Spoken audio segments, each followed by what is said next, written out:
در ادامه جلسه از سخنگوی دولت شروع می‌کنیم و کات دادن. یکی در مورد کات بدید، همون قطع کردن خودمون. بسم الله الرحمن الرحیم.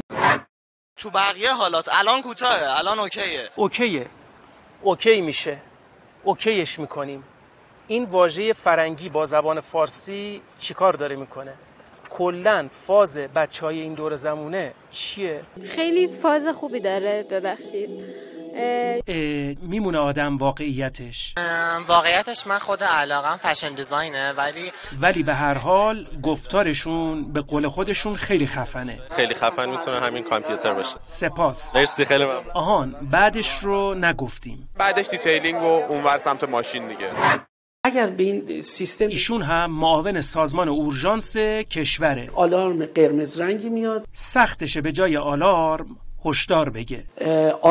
در واقع من فارسی گفتن سخت آلارم داریم، یا مثلا به جای آندرتریاژ در سطح بندی بیماران. واژه فارسی هم باید استفاده کنیم، خیلی سخت میکنه کارو. اصطلاحاً آندرتریاژ. بالاخره با همه سختی ها یه معادل گفت. هنوز یک لوکیشن درست از یک موقعیت، حالا بلکه فارسی هم صحبت کرده باشیم، یه موقعیتیاب درست، البته فقط چند ثانیه بعد اصطلاحاً لوکیشن بیمار رو نداریم. دبیر شورای عالی انقلاب فرهنگی و فرنگی جور در میاد. به نظرم سخنرانیتون رو یه چک بکنید. هر سال این شاخص‌ها رو چک کنن.